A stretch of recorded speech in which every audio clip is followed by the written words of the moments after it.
नेत असलेले सागवान जप्त। रात्रीच्या वेळी अज्ञात चोरट्याच्या टोळीने सागवान वृक्षाची आरा मशीनच्या सहाय्याने अवैध कटाई करून एका वाहनात चोरून नेत असल्याची गुप्त माहिती वन विभागाला प्राप्त झाली।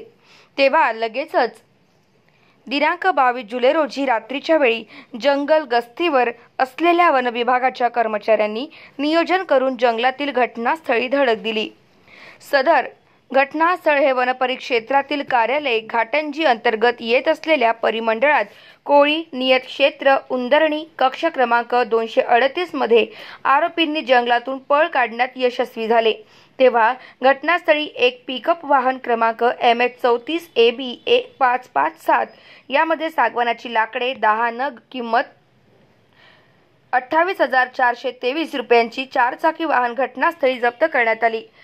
वन विभागाच्या या धडक कारवाईमुळे चोरट्यात चोरटी वाहतूक करणारे यांच्यात दहशत पसरली आहे।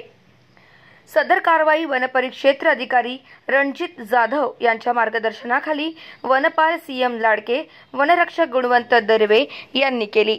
यावेळी वनरक्षक वानखेडे, वनरक्षक प्रेरणा आत्राम, वनपाल फुलसिंग राठोड, वनरक्षक येन्नरवार कानिंदे यांनी सहकार्य केले।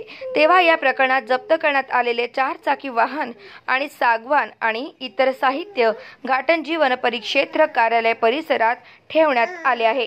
पसार आरोपी पकडण्याचे आव्हान विभागापुढे आहे।